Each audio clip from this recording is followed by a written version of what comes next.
Bonjour tout le monde. Donc on commence cette série d'exercices pour la révision de l'examen final pour le cours MEC 546. Donc je vais aller chercher d'abord le premier problème sur le transformateur. Donc là le problème que j'ai pris c'était le problème 1 du devoir et non pas de l'examen 2013. La raison elle est très simple. Si vous regardez qui est lui, vous allez voir que le premier problème c'est un transformateur et c'est un transformateur réel.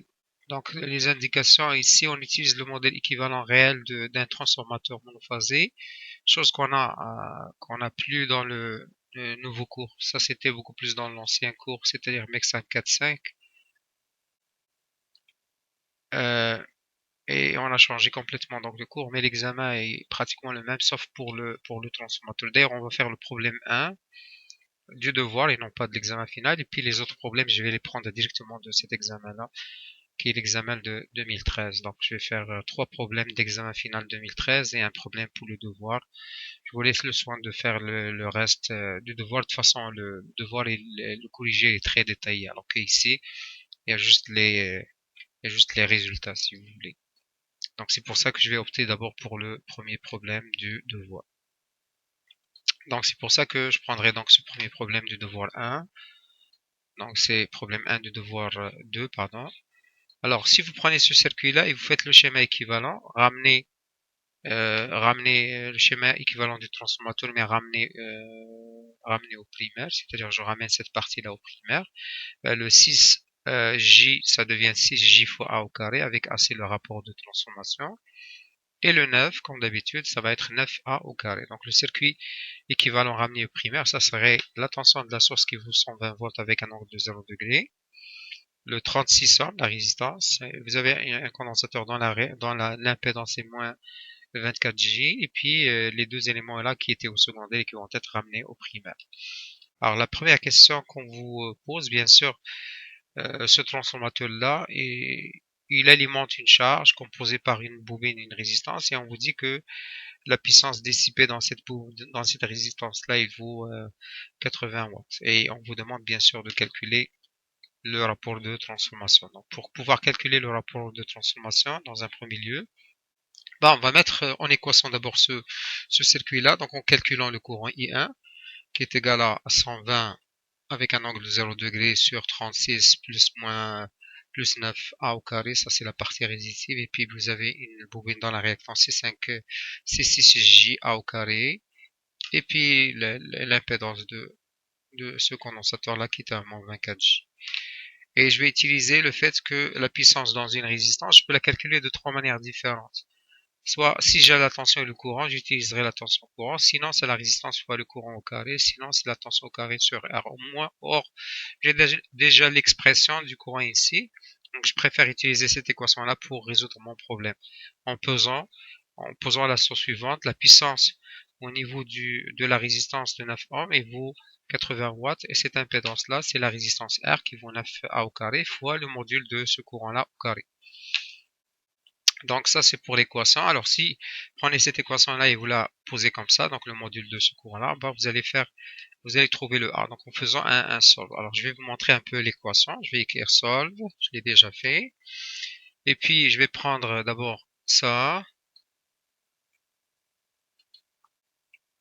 CTRL V, que multiplie la valeur absolue, c'est-à-dire le module de ce courant là. Ce qui va donner, et bien sûr ça doit être au carré. Donc juste après je mettrai au carré ici. Et puis, ceci, je veux que ça soit égal à 80 watts. Je cherche bien sûr le A. Et je vais ajouter une contrainte ici parce que c'est une équation quadratique. Euh, donc, il va y avoir plusieurs solutions. Et je vais éliminer toutes les solutions négatives parce qu'on sait très bien que le rapport de transformation, il est positif. Donc, je vais ajouter une contrainte ici. Contrainte que A est supérieur, utiliserait supérieur à 0. Alors, CTRL Enter, vous avez deux solutions qui sont là. 1.33 et presque 2.99, presque 3. Donc c'est pour ça que les solutions ici, je vais avoir quoi? Je vais avoir deux solutions, comme je l'ai dit en faisant la contrainte. Vous allez avoir un A égale à 1.33 et un 3. Bien sûr, pour le reste des autres questions, on va tout simplement utiliser le 3. On pourrait utiliser les deux, mais ça ne sera pas nécessaire. Prenez juste une seule solution, c'est-à-dire pour 3, et on peut continuer avec 3. Donc si A égale à 3, le courant I1, je peux le calculer avec ça, en faisant le A égale à 3. Donc je peux le faire aussi dans le même sol si vous voulez le faire. Et même si je choisis juste la solution 3, donc je trouverai automatiquement I1 égale à ça. Donc vous le calculez avec ça en remplaçant tout simplement A par 3. Et dans la foulée aussi, je peux calculer le courant I2.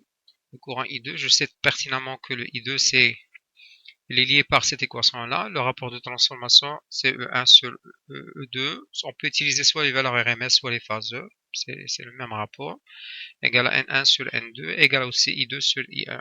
Donc avec ça, je peux calculer le courant I2, qui est égal à A fois I1. Donc c'est 3 fois I1. Donc ça nous donne ce courant-là. Donc voilà pour ce qui est de cette première question. Alors deuxième problème, problème numéro 2. Donc c'est une machine à courant continu. Ça c'est pour l'examen final de 2013. Alors il s'agit d'un moteur DC série modélisé par ce circuit-là. Je vais vous le montrer. Alors ce circuit-là c'est celui-là. Donc ça c'est le circuit équivalent de ce moteur-là qui est alimenté par 250 volts. Et on a donc, on vous donne la résistance Rx qui est la résistance de l'inducteur série et la résistance Ra qui est la résistance de l'induit. Alors, on vous donne pas chaque résistance toute seule, mais on vous donne la somme qui est égale à 0.2 ohm. La tension d'alimentation c'est 250 volts et on vous donne un modèle pour la variation de E0 en fonction du courant IA. E0 égale à 0.01 fois IA fois oméga. Et on vous pose trois questions lorsque la machine tourne à 1600 RPM. La première question c'est quel est le courant dans le matériau IA? Quel est le couple moteur développé par ce moteur-là? Et puis on vous demande de faire un bilan de puissance et calculer le rendement. Et on vous donne ici un modèle pour les pertes mécaniques. PV est égal à 2 fois oméga. Et on vous demande donc de calculer le rendement, c'est toujours pour la même vitesse. Donc les trois premières questions, c'est pour une vitesse de 1600 RPM. La toute dernière question, on applique une charge mécanique de 270 Nm sur l'arbre et on considère que les pertes sont toujours régies par la même équation, c'est-à-dire 2 fois oméga. Et on vous demande quelle est la vitesse de rotation de ce moteur-là. Donc ça, c'est globalement donc les lancers et les questions qu'on vous pose pour ce deuxième problème. Alors allons-y, donc toujours lorsqu'on commence un problème d'essai, il faut toujours se servir du schéma équivalent qui est très important. Donc notre schéma équivalent, ça va être le suivant. Donc il s'agit d'un moteur série, donc qui est alimenté par ES, ça c'est l'inducteur série. Et le courant de la source, c'est aussi le courant dans l'induit, c'est aussi le courant dans l'inducteur. Alors on vous donne ES égale à 250 volts. La somme des deux résistances ici RA RX égale à 0.2. Alors le schéma équivalent électrique c'est celui-là. Alors l'induit il est représenté par une force contre-électromotrice E0, une résistance RA. Et l'inducteur il est modélisé par une résistance RX.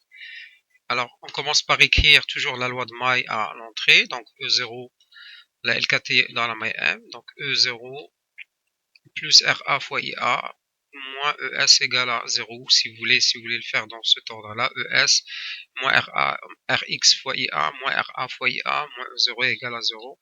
Donc ce qui me donne cette équation-là, je peux donc bien sûr factoriser par IA, ce qui me donne E0 plus IA que multiplie RA plus RX moins ES. Donc si je mets les valeurs numériques, donc j'ai E0 qui est inconnu, 0.2, ça c'est la somme des deux résistances ici, et puis la tension de la source DC égale à 250 volts. Donc ça c'est l'équation que j'utiliserai pour, entre autres, répondre à la première question. Alors si je fais, en plus si j'ajoute l'autre équation qui est dans le modèle de la variation de E0 en fonction de IA et en fonction de la vitesse aussi d'entraînement, deux équations, je fais un solve et je vais trouver automatiquement à la fois le E0 mais aussi le IA. Donc allons-y, faisons ça. Solve. Donc solve, j'ai deux équations ici. Alors la première équation c'est E0 plus le courant IA qui multiplie 0.2 moins 250 volts égale à 0. Ça c'est la première équation. Malheureusement le E0 est déjà utilisé. Je vais juste l'écraser. Voilà, je vais utiliser E01 et la deuxième c'est E01 égale à 0.01 fois IA fois oméga. Je crois que le oméga aussi il est utilisé. Non, donc c'est correct. Donc je peux, parce que j'ai déjà utilisé la TI pour d'autres calculs. Donc c'est clair que j'ai déjà utilisé le E0, surtout pour le TD sur la machine à 5 ans. Donc il y avait toujours le E0 qui était là. Donc il faut changer la variable.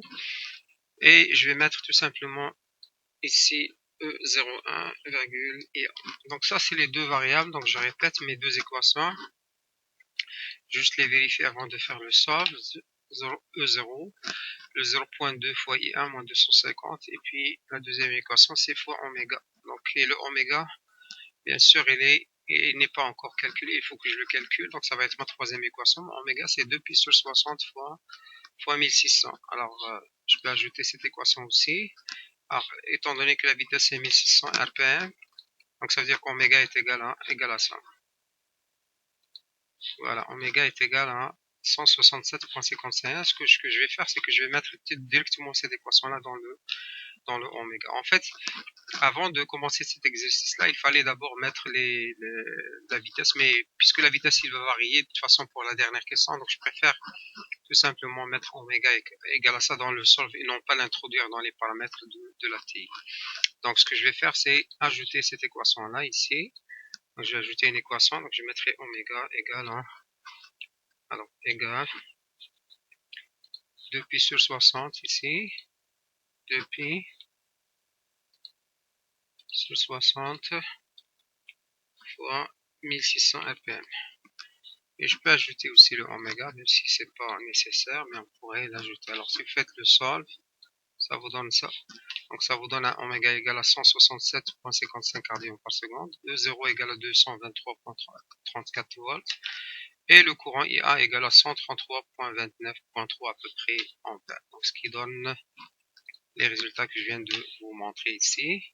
Vous voyez, ça c'est la première équation, deuxième, et puis on fait un solve. On peut remplacer le oméga directement ici. Sinon, comme je vous ai dit, mettez trois équations, trois inconnues, vous allez voir ces deux résultats-là ici. Donc ça c'est pour la question petit a. Alors pour la deuxième question, on vous demande de calculer le couple moteur qui va être développé par ce moteur-là. Alors je sais pertinemment que le couple moteur, je peux le calculer de deux manières différentes. La première, c'est d'utiliser tout simplement la puissance mécanique en utilisant la puissance électrique qui est égale à E0 fois IA, et en calculant cette puissance électromécanique par E0 fois IA, je le divise aussi par oméga. Donc j'utiliserai les deux équations parce que ça c'est la puissance électromécanique. En calculant la puissance mécanique en divisant par oméga, j'arriverai à trouver facilement le oméga. Donc ça c'est le PM si vous voulez, puis je calcule le Tm qui est égal à Pm sur oméga. Alors, ce qui est intelligent aussi de faire, c'est, au lieu de faire ce calcul intermédiaire, je peux le faire aussi dans le solve ici. C'est-à-dire, je vais aller chercher la même équation, et puis j'ajouterai une équation supplémentaire ici. Je peux calculer le Pm, si vous voulez, qui est égal à E0 fois la même variable, c'est E01 fois IA, c'est non pas E0. Et puis le Tm qui est égal à, donc la puissance électromécanique ici, Pm sur oméga. Et j'ajouterai ça dans les paramètres. Alors, la puissance mécanique et aussi le couple mécanique. Vous voyez?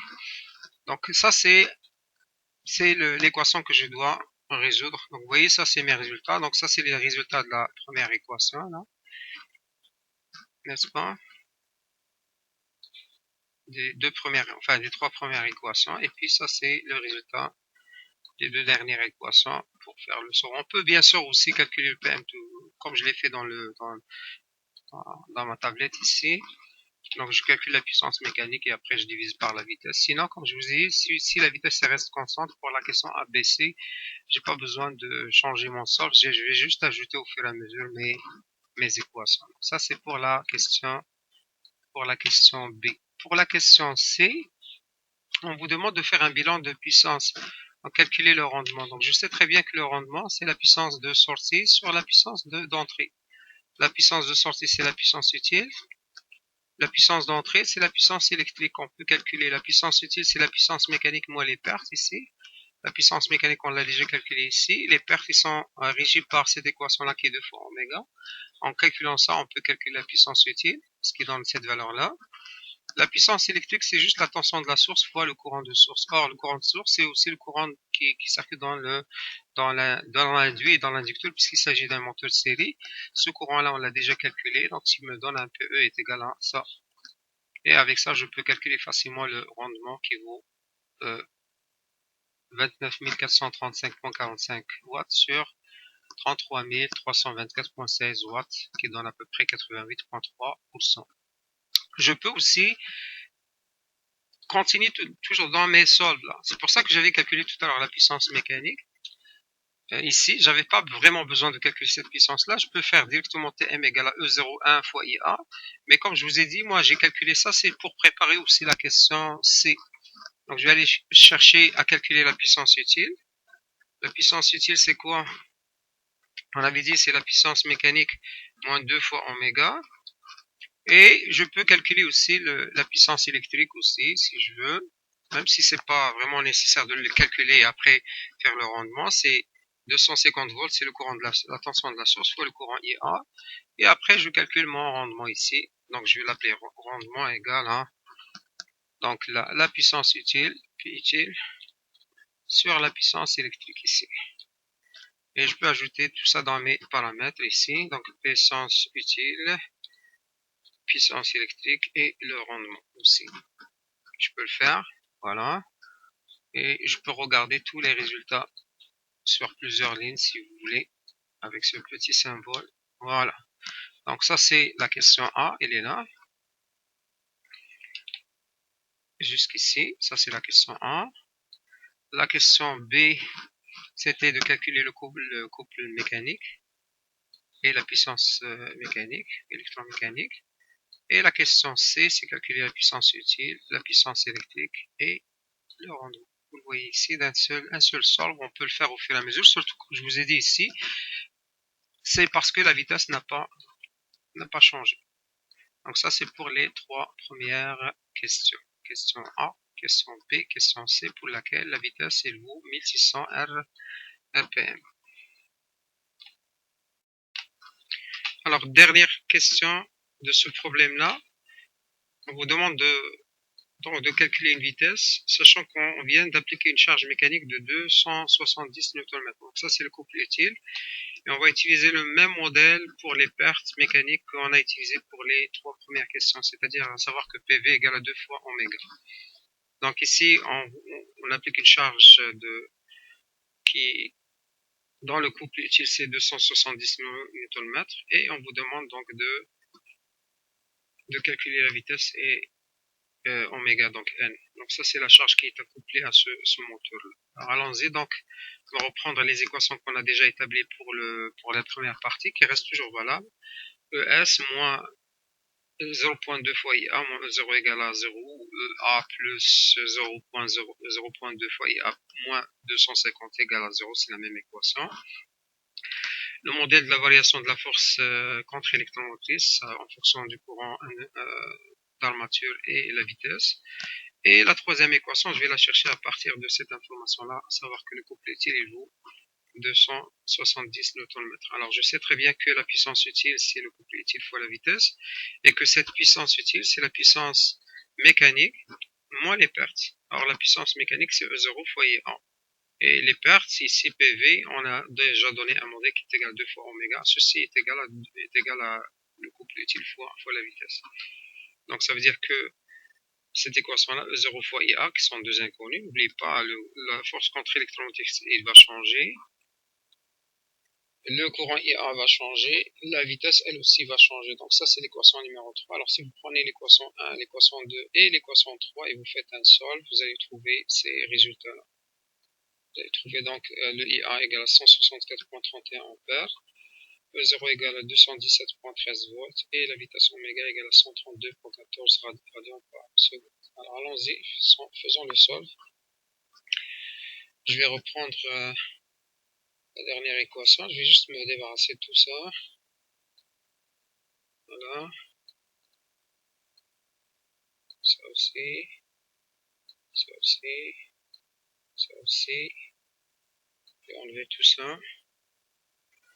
Et tout ce que j'ai ajouté ici, l'oméga égale à, on peut faire oméga égale à 2 égale à 2 puissance 60 fois n si vous voulez calculer aussi le n. Donc je vais l'appeler n1 parce que je veux pas, n est déjà utilisé ailleurs. Et donc ça c'est la première équation. La deuxième équation, celle-là je peux l'enlever. Je peux juste utiliser cette partie-là. Donc E0 fois IA, donc E0 1 fois IA. Vous voyez ici, la troisième équation ici. E0 fois IA moins 2 fois oméga, moins 2 fois oméga égale à moins 2 fois oméga égale à 270 Nm fois oméga. Et puis ici, les variables sont E0, 1, IA, oméga et N1. Je peux calculer aussi la vitesse en RPM. Je peux utiliser la même équation ici, le lien qui existe entre la vitesse en radians par seconde et la vitesse en RPM. Donc je vais enlever ça. Tout est beau, la première elle est correcte, la deuxième aussi. Ça c'est le lien entre la vitesse angulaire et la vitesse en RPM. Et ça c'est l'équation, la toute dernière équation. Donc si vous faites ça, on va chercher les résultats ici. Et voilà. Donc, bien sûr, on peut ajouter une contrainte sur la vitesse qui doit être positive. On peut le faire. N'oubliez pas, la plupart du temps, c'est des équations avec plusieurs solutions. Donc, je vais chercher la contrainte ici. Je vais mettre oméga supérieur à 0. Voilà. Juste pour réduire un peu le nombre d'inconnues. Vous voyez, de solutions, pardon. Donc, ça, c'est la vitesse angulaire en radians par seconde. 0, IA, PN1 1256.54.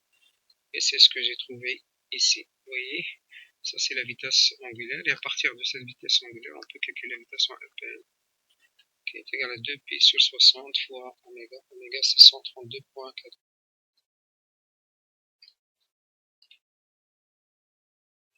Donc voilà, donc en faisant le solde sur les trois équations, on trouve respectivement IA, E0, oméga et la vitesse n qui vaut 1261.85 RPM. Voilà ce qui termine donc ce deuxième problème de cette révision-là.